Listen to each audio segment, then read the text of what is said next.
Take a look, folks. Now, this offer for $1 million that was previously, and nobody in the world that I'm aware of, and I have to believe, I'm pretty sure, nobody has ever offered a monetary reward backing their track record. Now, I don't have the evidence that I have the best investment forecasting and analysis track record in the world. But you know what I do have? I've got two things.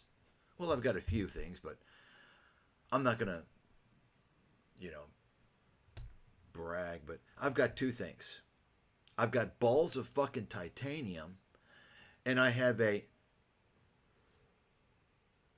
compelling track record of being right when I'm laying everything on the line. In other words, I don't think you're going to find many people in the world, probably nobody else, who, when they are so confident of something, they're willing to put it out there in print. They can't erase it. That's what I did with my calls in my research in the financial crisis. I didn't have to come out and say, hey, Fannie and Freddie are going to be bailed out by taxpayers. They're going to collapse. I didn't have to go to that extent. I didn't have to predict that the U.S. major banks would collapse and you should short them. I didn't have to do that. All I had to do was to come out and tell you that the subprime mortgage companies, the subprime loans, were going to collapse. Because you see, once again, for those of you out there who don't really know what the fuck is going on, don't remember, the subprimes were the junk bonds. They were the low credit rated bonds. They were the ones most vulnerable to collapse. You didn't need a whole hell of a lot to happen for them to collapse. In contrast, Fannie and Freddie, the GSEs, government-backed investment grade. Nobody thought they could collapse except moi. You understand? That's balls of fucking titanium. Or maybe perhaps in a book that I wrote, Wall Street Investment Bible 2008, whereby I basically predict Blockbuster going bankrupt because they're fucking clueless on strategy. And I predict Netflix taking over, right? As well as other bankruptcies that I predicted in that book, so on and so forth. So if you can find someone out there, now you're going to always come across some fucking crackpot nutcases, especially these days with the internet. Somebody that's got some reasonable amount of credibility, right? Because anybody can just fucking blabber things, right? Someone with some sort of credibility that comes out with not only the calls that I make, but the accuracy rate. When I predict bankruptcies or severe collapses, I can tell you right now, I'm not so sure that my track record is below 100% on that particular area of expertise. I don't know that it's, as far as I can tell, it's 100%. It might be, I may have missed one here, and I'm talking about in the various research portals that I have done over the past about 7 years. Securities analysis and trading webinars, where one of the things that we go over is distressed securities analysis, and I also went over that in some of the boot camps. So all the calls that I've made over the years, I don't know that I've missed any, actually, in terms of predicting bankruptcy and the company not going. So, but it's clearly close to 100%. Okay, now that's pretty fucking remarkable, and and really this discussion that I'm having here, really you can't appreciate unless you are a very experienced financial professional, and I'm not talking about some sales guy. I'm talking about somebody in the research side. Okay? The research side, buy side, only these types of people, or let's say executives there, very experienced, they're going to really appreciate what I'm saying here. Okay? That's fact. So, given that, obviously, if I come out and I'm putting my ass on the line, it's probably not a good idea to take the other side of the bet. Okay? There's some people out there who have come out and said, you know what, this guy, don't bet against Stathis. That's the last thing you want to do. Right? So, in the past, I have offered $1 million. And I'm willing to do it again. Now, in this case, it would be you get 2-to-1 odds. You put up $500,000, and if you win, you get $1 million. Nobody in history has done this stuff, and I'm talking about my track record. Now, in reality, thinking about it, I think it would take many years and probably $1 million just to have a body of professionals go through the nearly 2 decades of my research, and then you have to compare that to all that's out there. It's very difficult to prove that I've got the best track record. I'm sure that I do as a single individual, because not many analysts in the world even cover the things that I cover. They focus on one fucking thing, and even then they fuck up.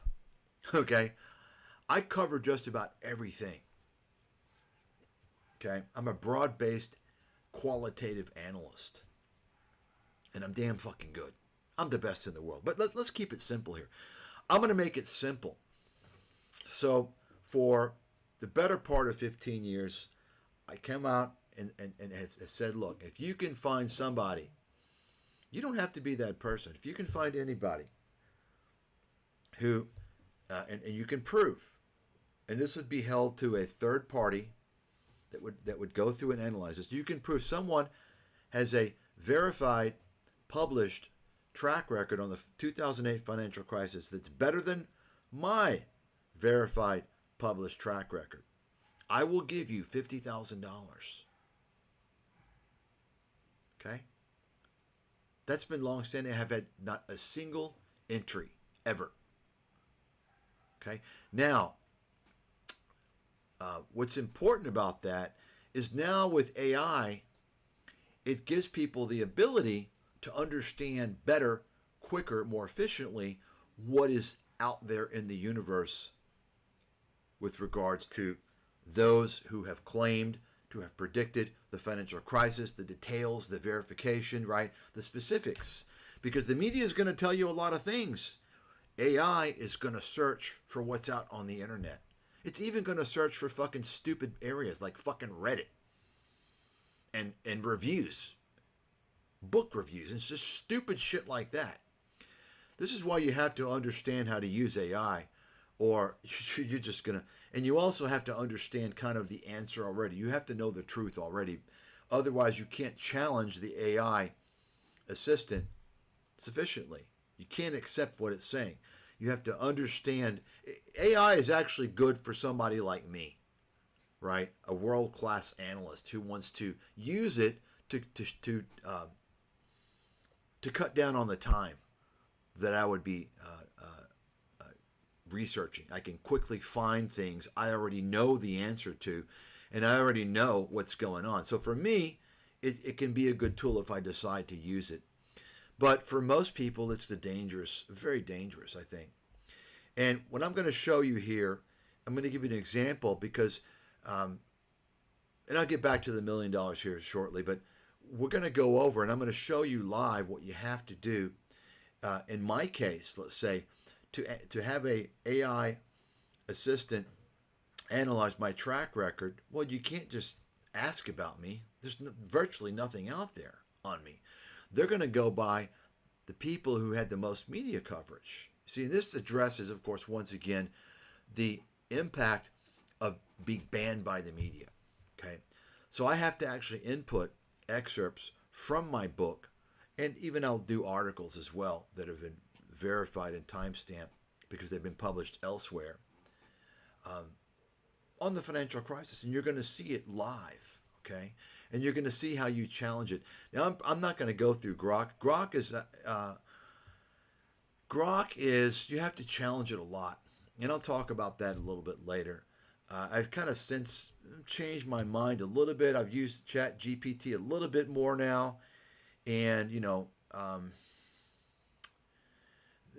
each of these AI assistants have their pros and cons. And I'm sure, even what I say today is not going to hold because these guys are still to a large degree beta testing, right? And actually these AI bots or whatever you want to call them, they're always going to be changing, right? It's a continuous process of evolution with these things, right? But so we're going to go over that here shortly. So what I'm going to do, and you can see I'm going to give you $1,000,000. I'm going to hold this now for the first time to my financial crisis track record. Anybody in the world, okay, it doesn't take any expertise. Now with AI, you're able on your own to go through and find out who has the best track record on the 2008 financial crisis. The only caveat to that is that if you're going to include me in the mix, which you have to, or you're fucking stupid, you're deficient. If you're going to do that, the only way you can do that is that you have to enter the excerpts from my books. Now, first and foremost, that's actually not legal to do unless you have the authorization. Okay? But there are the links. There are the links, although you're not able to do that, but you can go ahead and do it as long as you don't misuse it and try and alter it, right? In other words, you can't feed it into the AI machine and try and manipulate the AI analysis to try and discredit me. You have to do it honestly, or you're going to have some legal problems. I can assure you that. But you can do that. You can go ahead and enter the excerpts in AI, and you can compare it to all the guys out there who have been credited of predicting the 2008 financial crisis. And if you want to, you can go through all the analysis and you can be convinced if you want to, okay? You put up $500,000 in escrow. And we can talk about those details if you're serious later on. And there'll be some rules and regulations and so forth about in terms of, because escrow, for those of you who don't know, that's a legal situation whereby you've got the money held in a law firm to be released based upon certain criteria, okay? And that's going to be tied to a independent body of experts, of qualified experts who are to be determined by me and paid for by you, who have no ties to either parties, either of us at all, okay? They're going to determine who's right and who's wrong, okay? So you can win $1,000,000. Now, okay, you don't have $1,000,000. You can go in for less. Go in for less, okay? The only thing is that I'm not going to do a 2-for-1 unless it's 500,000 you're going to put in. 100,000, 50,000. I'm not going to waste my time on you if it's less than 50, okay? Not going to do it, okay? One entry at a time. So I'm waiting, folks. I'm waiting. Now, why did I even raise this reward? I started out, 2009 or 10 at 10 grand, kept increasing it. Nobody was responding. Because I want to prove to the world that I've been banned and blackballed, and I want to prove to the world, hey, I've got the fucking goods. I've got the fucking beef. I've got the track record. And I'm willing to back it with fucking money. Put up or shut the fuck up. You got it? And I've proven all these years, and I may go on a fucking mission until the day I fucking die to keep going over this same thing, to emphatically show, because this is just opening Pandora's box. Once you understand what's happened to me, my credibility, my expertise, and why I was banned. And it's a combination. It's a combination of racial discrimination by the media mafia that only promotes their own. Folks, turn on the fucking tube. Take a look at everybody on the tube.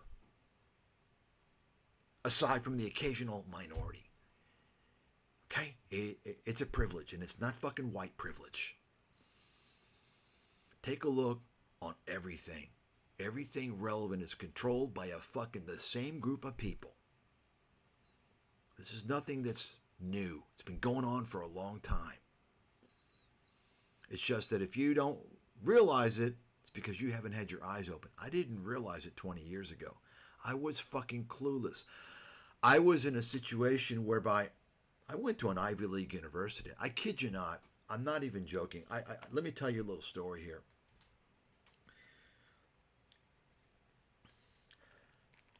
When I was at University of Pennsylvania, I remember my early days, and just first few days I'm walking around campus, and I saw these individuals, fellow students there, and I was like, what are they wearing? They were wearing, there's like they had these fucking things on their head, like these little caps, like that stuck to the back of their head. And I didn't know what it was. Like, what is that? It's like, what is this kind of? Yeah. I didn't really think much about it. I was like, it's kind of weird. What is it? I didn't know that those were yarmulkes. Okay. So, the point is, I didn't know about there's a very large population of Jewish students at the University of Pennsylvania faculty, and it's the same with the Ivies. I've talked about that in other broadcasts. Why? There's a very large population, and this comes into play now. You see what's been going on with Harvard and Columbia and these other Ivies in terms of the political the protests on campus, and look, these universities, you can take a look at who the administrators, the officials are. And look, they're just trying to do their jobs, and many of them are Jewish, and they're saying, look, we don't care about this. We want our students to have the right to protest. Okay, we're they're probably thinking like we're Jewish, but they can protest against what Israel's doing. We don't. This is not our. So they're responsible officials. They're doing what they should be doing. Okay. But then, of course, you've got people like Bill Ackman who want to get those officials fired. And no one's criticizing this. Think about this. No one in the media is saying, hey, wait a second, Mr. Ackman, what are you doing here? You're using your money, your clout, which you really don't have any business getting involved in this. You're going to a university, an institution of higher learning, and you're trying to use your clout as a Zionist to somehow stifle freedom of speech in these institutions of higher learning, to promote your political agendas, right? You don't hear anyone in the media. Why don't you hear that? Have you ever wondered about that? Well, because Bill Ackman, who do you think is running the media? His friends. You understand what I'm saying? Have anyone ever thought about that? Bill Ackman's not getting criticized. He's actually causing problems. And as I mentioned before, he actually was so stupid. Bill Ackman's a fucking idiot, by the way. And you tell him I fucking said so. You tell him, the guy that you were panting and panicking on the phone in 2008, asking him what the name of my book was so he could get the research because he didn't have a fucking clue. You tell him who the fuck I am. Okay? You can clip this shit and fucking tell him. Or you can call up his number. Call up Pershing Square. Okay? I got the number in my fucking Rolodex somewhere. And I've got the emails to prove it, by the way. Okay? But you can tell this guy's a fucking idiot. Why? Well, I'm not even going to talk about how ignorant, how naive he was to try and short Herbalife, thinking he's going to make money because it's a pyramid scheme, it's an MLM, not understanding that whole industry is protected because they've got a lot of political clout. Okay, he's fucking naive. That's just as naive. Maybe not as naive as Kyle Bass thinking he's going to take on the whole pharmaceutical industry. Oh, the patents are not valid there. Duh. Like all of a sudden this guy comes around with no fucking expertise. He hires some fucking doctor who's related to him, by the way. Capiche? some clown, some patent fucking troll. You can look into that. I've covered that. But Ackman is naive as well because he actually exposed what him and his buddies always do. Except they do it behind the scenes. They normally don't come out and say, hey, we're going to go after you guys because you are criticizing, you're protesting the military activities of Israel against Palestine. You're protesting the genocide. We're going to come after you. We're going to make sure you don't get a job. Can you imagine that? Can you believe he's bullying students? And of course, the way that you cover that, right? You cover your ass. You all know how you cover your ass if you're on Ackman's side of the fence. You all know by now, right? The MO. Oh well, it's they're threatening Jewish students. They're anti-Semites. They're causing a hostile environment for Jewish. We must protect them. We must protect them. You understand, right? The typical fucking song and dance. You know, kind of like, you know, Trump and Netanyahu claiming that Israel's going to do this and they're going to do that, and we got to destroy them. We got to attack them because they're going to do this. They've just proven to the world by doing nothing except sitting there and getting attacked for no reason that they need nuclear warheads. This is the shocking thing. It's amazing to me. I mean, Iran should have nuclear warheads. It's been proven now. Why should Israel have nuclear warheads and Iran can't? Why is that? Why is Israel the only country in that region to have nuclear warheads? Of course, they still don't admit that they do. You all know that, right? They still won't admit it. If there's any evidence, any better evidence to prove that Iran should have nuclear warheads, it's based upon what you're seeing right now. If Iran had nuclear warheads, they would not be getting attacked like this. Right? Anyway, not going to talk about that. So, we're going to go through, going to give you an example. Going to do a live analysis here. You're going to see what I'm doing. It's not going to be complete, okay? But everything here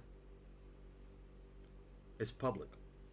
Now, there are excerpts that I have provided to Grok in the past. I haven't done this with ChatGPT yet because I've only started to use it. Excerpts that are not public that I've used for my book, specifically on healthcare and trade and the wealth and income disparity. Okay? Just because those are, well, the healthcare, I could actually just publish that chapter. There's one chapter mainly on healthcare. I could do that, but the wealth and income disparity, and especially the trade policy material, is scattered throughout the book. Wealth and income disparity, I think, is for the most part in one chapter, but it's not a full chapter on its own. But all this stuff is related. It's all comprehensive. It's all connected. I'm the first and only person in the world, write this down, the first and only person in the world to have connected free trade with America's wealth and income disparity, right, with the access to health care, as well as many other things. I connected everything. And you're going to see, if you go through the Grok analysis, and I'm going to continue I'll be using ChatGPT more because I've gone through Grok enough. But as you'll see, for one Grok analysis, I think it's going to be released on the 27th of June. I actually go through and I do an analysis, and I ask Grok to compare my just my research from America's financial apocalypse, right?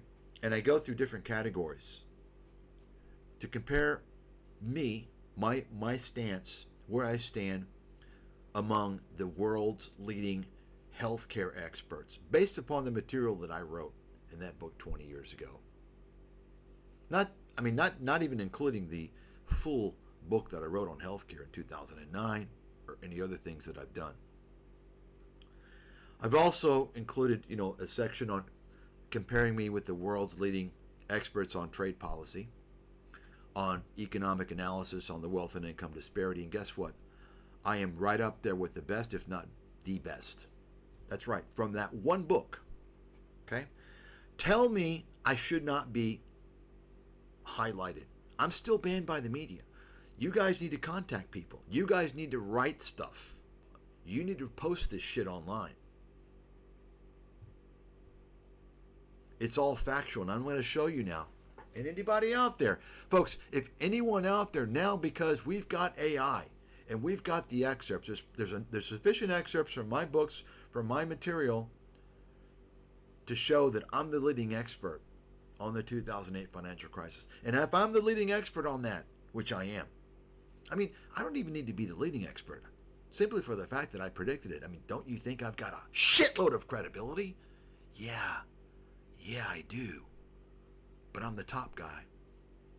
So think about that. So what do you think that says about my abilities today? I was fairly new in the industry back then. I'm a lot better today. And my track record continues to show that. We're going to do a chat GPT analysis. And just one last thing before I begin. You go to anybody, okay, and you tell them if they're not talking about me, if they don't want to interview me, the top guy, then they're a fraud or an idiot and they have no credibility. Think about it. This is what I was telling all you fucking Yahoo knuckleheads when I came online 3 years ago to expose these fucking fake gurus. And I showed how they're always talking about Michael Burry, right? Because the media talks about Michael Burry. So the YouTube, Michael Burry. And I was making fun of the guy. Because he's not in my fucking league. You all know that, right? You don't know that. These guys aren't in my fucking league. Now, in this analysis, not only did I go through previously and ask Grok to analyze not just the talking head, the guys that are blabbering in the media. Those are the last people you want to listen to. They're the marketing fucking experts. Their expertise is marketing, blabbering, convincing you, perception. Real analysts, top guys aren't in the fucking media every day. Okay? That's fact. Con artists are. But I've also included what's thought to be world-class economists. Okay?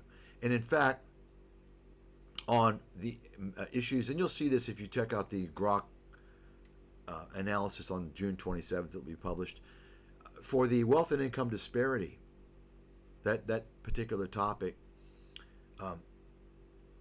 that's very academic. And of course, I wrote about that before it was obvious. 5 years before all the economists came out. Think about that foresight it takes to understand that. But my analysis was as good, if not better than, in fact, if you include the comprehensiveness, it's better than, there's two guys on that list, two economists that have Nobel Prizes, better than theirs. Better than Paul Krugman, easily, that guy's a clown, it's a fucking joke, and Joseph Stiglitz, which is really probably the only credible economist that I'm aware of out there. I'm sure there's others. Okay, but in terms of this stuff. So, and by the way, let me just mention, I've talked about this before. I was banned because I'm not Jewish. If this gets taken down for me saying this, then you know what's going on. I can't say this. I can't disclose me being discriminated against. I'm not allowed to do that. I have extensive evidence showing that. Okay? And I mentioned that, now it's not the only reason why. I think primarily the reason why was because I exposed too much. But I mentioned that you can expose things, but if you are Jewish, you get coverage. You get a lot of coverage. You just don't get the full Monty. Joseph Stiglitz he's been critical of globalization. He hasn't gotten the exposure on that topic that he should have. But he's gotten plenty of exposure. Okay? You understand? I could go on. There's a long list of this. I've observed a lot of things. Folks, when you've been shut out, when your career has been completely decimated and destroyed, and you have been completely eliminated from presence on Earth in terms of an analyst, what you're doing, your work has been not just undermined and diminished, but completely just wiped off the face of the earth. They've tried to wipe me off the face of the history books. Okay? And that's a goddamn human fucking travesty. This needs to be told. And you're going to see this because, people say, well, because people don't know enough about the financial crisis. They don't know. But now you're going to see an analysis. You're going to see AI analyze everything. Okay? Let's go ahead and take a look now. So we're going to go through ChatGPT. We're going to start out very simple.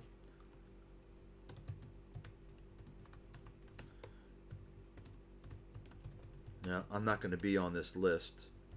Okay? This is going to be kind of the guys that that are written about the most and so forth, and got all the media exposure, and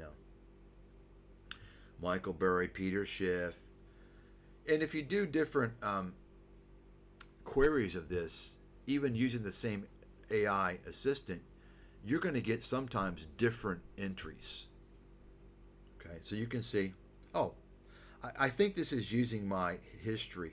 Shit. Didn't want to do that. So it's using my history here. If you do your own analysis, it's not going to show me. So in other words, you can see on the side here, it's using memory from these entries. You're not going to see me normally. Okay? So how do I know that? Because I did this previously and I wasn't on this list. Now I'm on the list. Take a look. Most detailed. Published prediction. No mainstream recognition. What are you talking about? This is using the previous queries, which sucks. It's unfortunate.